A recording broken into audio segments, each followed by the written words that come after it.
Hello friends, welcome to our channel CSC study. Last video में हम topic कर रहे थे कुछ प्रीवियस वीडियो से स्पीच रिकॉग्नाइजेशन टॉपिक पर हमने डिस्कस किया। स्पीच रिकॉग्नाइजेशन टॉपिक क्या होता है, क्या इसके एडवांटेज हैं, कैसे इसकी वर्किंग होती है, कौन सी अप्रोचेस को ये फॉलो करता है, ईच एंड एवरीथिंग अप्रोचेस तक हमने कर लिया।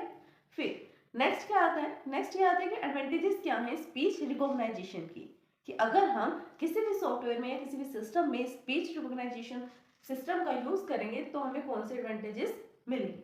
तो चलिए वीडियो को स्टार्ट करते हैं और देखते हैं ऐसे कौन से एडवांटेजेस हैं। ये कुछ एक डायग्रामेटिक फॉर्म में आपको शो किया गया है कौन से एडवांटेजेस है। देखो फर्स्ट तो इसके अंदर है स्पीड, ईज ऑफ लर्निंग यानी इजी टू एक्सेस और learning, faster report turn around time, manual freedom, reduce cost, remote access, flexible working habit. ये सब जो सिर्फ नॉर्मल पॉइंट्स हैं कि ये हमारे पास एडवांटेजेस होती है। नॉर्मली अगर हम फटाफट से लर्न करना चाहते हैं तो एक दो पॉइंट्स पढ़ लें, क्योंकि पॉइंट्स बहुत ईजी हैं। चाहो तो आप इसको एक बार समझने के बाद खुद से भी बनाकर लिख सकते हो। ठीक है, तो इसको डिटेल में देखते हैं एक बार। फर्स्ट आता है यहाँ पर स्पीड। अब स्पीड का मीनिंग क्या होता है? फास्ट होना। जितनी किसकी कितनी ज्यादा स्पीड है, कितनी ज्यादा माइलेज है। जैसे हम कोई कार चला रहे हैं या कोई भी व्हीकल चला रहे हैं तो हम बोलते हैं ना कि इतनी स्पीड होनी चाहिए, इस व्हीकल की इतनी लिमिट है स्पीड होने की, तो उसी को हम स्पीड बोलते हैं। स्पीड तो आप सबको ही पता है। A person can speak twice as fast as compare typist can. वो कह रहे हैं कि अगर एक पर्सन लिख रहा है, सपोज कर रहे हैं एक पर्सन टाइपिंग कर रहा है, दूसरा पर्सन स्पीक कर रहा है, तो किसकी ज्यादा स्पीड होगी, स्पीक करने वाले की या टाइप करने वाले की? दोनों ही कंप्यूटर सिस्टम पर काम कर रहे हैं, तो हमें ये बताना है कि किसकी स्पीड ज्यादा फास्ट होगी, जो पर्सन बोलकर लिख रहा है या जो पर्सन टाइप करके लिख रहा है।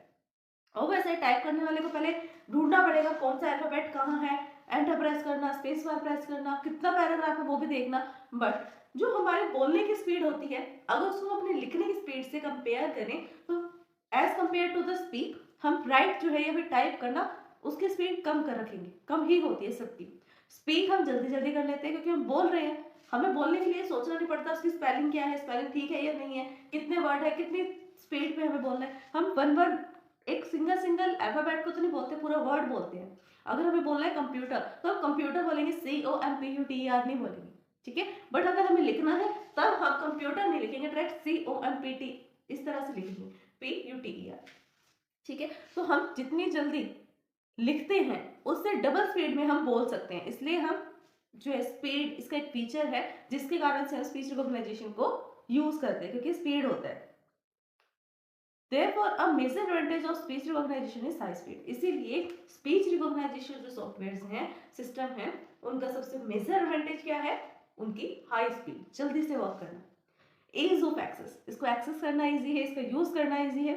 Many people can't speak but they type. कुछ ऐसे भी पर्सन होते हैं जिनको डॉक्यूमेंट को बोलकर स्पीक कर कर लिखना पसंद नहीं होता, उन्हें टाइपिंग ही अच्छी लगती है। ठीक है, और कुछ ऐसे भी होते हैं, मैनी पीपल कैन स्पीक, जो सिर्फ बोल सकते हैं और टाइप नहीं कर सकते। जैसे कुछ पैरालाइज होते हैं पर्सन जिनमें कुछ ना कुछ डिसऑर्डर होता है, किन्हीं के पास हैंड नहीं होते हैं, हैंड ना होने के कारण वो टाइप कैसे करेंगे, उनको प्रॉब्लम जो है आती है अपनी टाइपिंग करने में, टाइपिंग नहीं कर सकते, बट उनके पास मुंह है, माउथ है, बोल सकते हैं, वो स्पीक कर सकते हैं, इसलिए वो स्पीक करना ज्यादा बेटर समझते हैं। किसकी प्रॉब्लम में? जो उनको डिसऑर्डर है उसके सॉल्यूशन में। ठीक है, अब हमें ये पता लगे कि मोस्टली पीपल जो है, देखो जब हम टाइप करते हैं तो हमारी एनर्जी लगती है, माइंड भी लगता है, एनर्जी भी लगती है, दोनों चीज होती है। हमें ध्यान से कीबोर्ड पर देखना पड़ता है कि हम कौन सा बटन प्रेस कर रहे हैं, कहाँ पर स्पेस बार आएगा, किसकी जो हम वर्ड लिख रहे हैं उसकी लेंथ क्या रहेगी, क्या उसका फॉन्ट रहेगा, सब चीजें हमें माइंड पर रखनी पड़ती है। ठीक है ना, और जैसे हम अगर फिफ्थ वर्ड पे, पूरी लाइन में फिफ्थ वर्ड पे, तो हमें 10th वर्ड तक का देखना पड़ता है अपने माइंड में, ताकि हमें बार बार ना देखना पड़े, एक लाइन को 5-6 वर्ड जो है अपने माइंड में रख लेते हैं। आई एम अ गर्ल, तो वो लिखेंगे आई एम अ गर्ल, पूरा नहीं लिखेगा, पहले आई देखा फिर एम देखा, इस तरह नहीं। आई एम अ गर्ल उसको पता है, अपने माइंड में रखेगा आई एम अ गर्ल, फटाफट से टाइप कर दिया। बट उससे भी इजी बात क्या हो सकती है कि आप सिर्फ, आपके पास एक पूरा पैम्पलेट है या एक पेज है जिसके ऊपर पैराग्राफ रिटर्न है, आपको बस उसको स्पीक करना है, कंप्यूटर सिस्टम जो उसको रिकॉग्नाइज करेगा और टाइप कर देगा। इजी है ना? क्या इजी है? स्पीच रिकॉग्नाइजेशन, जिसमें हम स्पीक कर सकते हैं। This problem is solved in case of speech recognisation. जो भी पर्सन बोलना पसंद करते हैं उन्हें लिखना पसंद नहीं है, ये कुछ जरूरी नहीं खाली डिसऑर्डर की वजह से ही ऐसा होता है, कभी कभी होता है हमारा मूड ही नहीं होता कि हम टाइपिंग करें, है ना, तो उस टाइम पर भी आप क्या कर सकते हो, इस स्पीच रिकॉग्नाइजेशन सिस्टम्स का यूज कर सकते हो। ठीक है, इस प्रॉब्लम को किसने सॉल्व कर दिया कि जब आपको मन नहीं है या फिर टाइप नहीं करना चाहते, आप स्पीक करना चाहते हैं, तो आप स्पीच रिकॉग्नाइजेशन का यूज कर सकते हैं। Also person who is able to write, देखो जो ऊपर हम एग्जाम्पल लेते हैं डिसऑर्डर वाला, वो इन्होंने लिख दिया है साथ में कि जो पर्सन अनेबल होते हैं राइट करने में या टाइप करने में, टू से with the help of application we perform their task such as injury transactions and other things.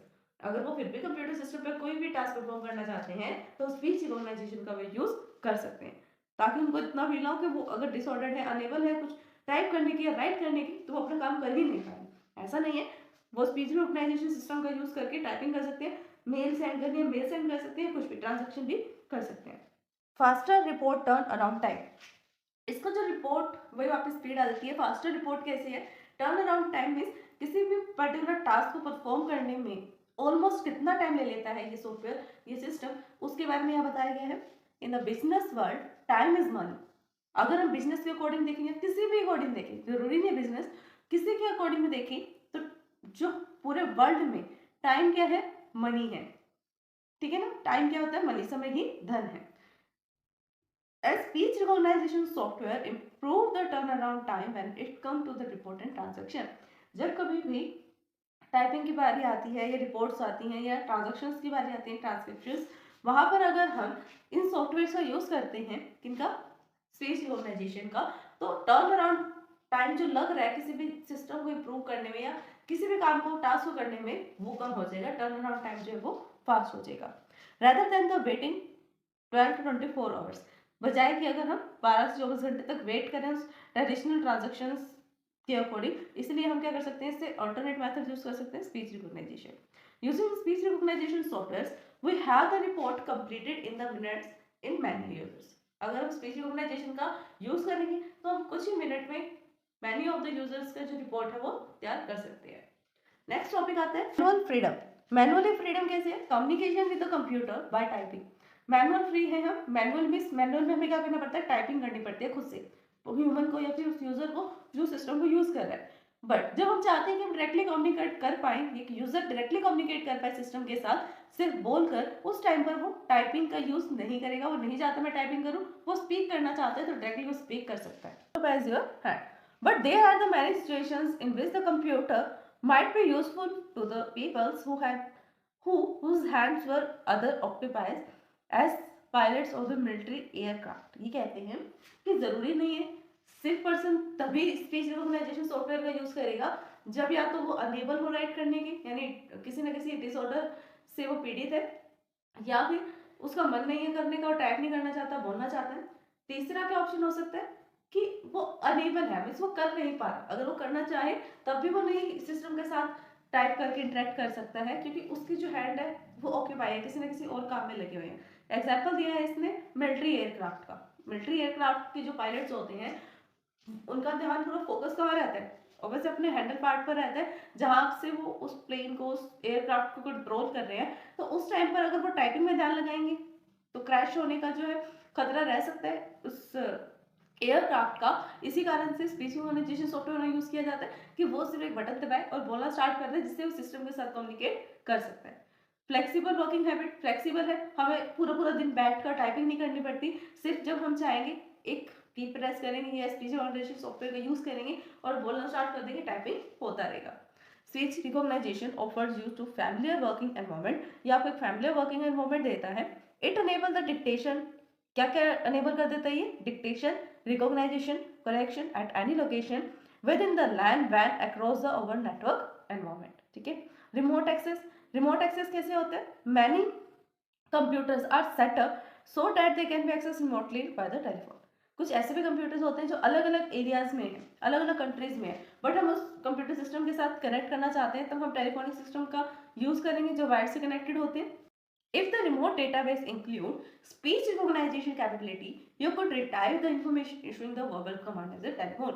आप टेलीफोन में वर्बल कमांड देकर भी उससे एक्सेस कर सकते हैं। जैसे गूगल है, गूगल का सर्वर हमारे आसपास तो है नहीं, जहाँ पर गूगल का सर्वर है वो अपनी प्लेस पर रहेगा, सारा डेटा वहाँ पर स्टोर है, जितना भी गूगल से रिलेटेड है, जितनी भी वेबसाइट्स का डेटा है जो उसमें बनी हुई है।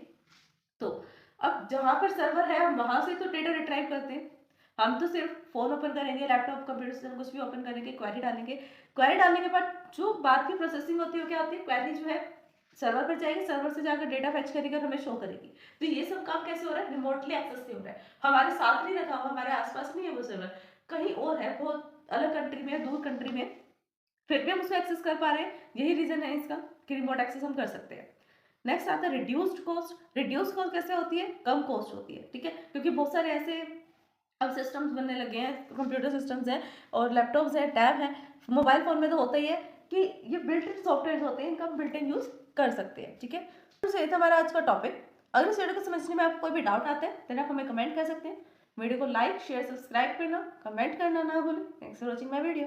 अगर आप सीएससी में ऑल सब्जेक्ट्स में थ्योरेटिकली एंड प्रैक्टिकली परफेक्ट होना चाहते हैं तो हमारे चैनल सीएससी स्टडी को सब्सक्राइब करें, बेल आइकन को प्रेस करें ताकि सबसे पहले अपडेट आपको मिले।